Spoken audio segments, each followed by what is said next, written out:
আপনার জীবনে কি কোনো অবাঞ্ছিত মনস্কামনা রয়েছে? মনস্কামনা পূর্ণ হচ্ছে না? নমস্কার দর্শক বন্ধু, আমি অনুরাগ শাস্ত্রী।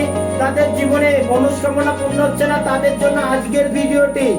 একটি লাল নতুন সুতো নেবে, একটি জটালা নারকেল, এবং নারকেলের মধ্যে যদি কুসুম থাকে আরো ভালো হয়, প্লাস একটা লাল রঙের রেশমি কাপড়, বেশ চকমায় হয়, এবং একটি লাল সিঁদুর নেবে এবং 1 টাকার শিক্ষা নেবে, এবং নিজের মনস্কামনা বলে ওই জটালা নারকেলটি এবং লাল সিঁদুরটি নারকেলের উপরে গায়ে দিয়ে ওই রেশমি কাপড়টি ভালো করে জড়িয়ে ওই নতুন লাল সিঁদুরটি জড়িয়ে জোয়ারের জলে গঙ্গায়, যে কোনো গঙ্গায়, যদি গঙ্গা না থাকে আপনার এরিয়া স্টেটে, তাহলে আপনি কি করবেন, যে কোনো নদীতে নিজের মনস্কামনা বলে জোয়ারের জলে ছেড়ে দেবেন পবিত্র হয়ে, এবং 3 বার জলে ছেড়ে দেওয়ার পর পরিক্রমা করবেন, ঘুরবেন গঙ্গায় দাঁড়িয়ে 3 বার আপনি ঘুরে পর চলে আসবেন বাড়িতে, পেছন ফিরে তাকাবেন না। বলুন, অবশ্যই আপনার অবাঞ্ছিত মনোবাসনা পূর্ণ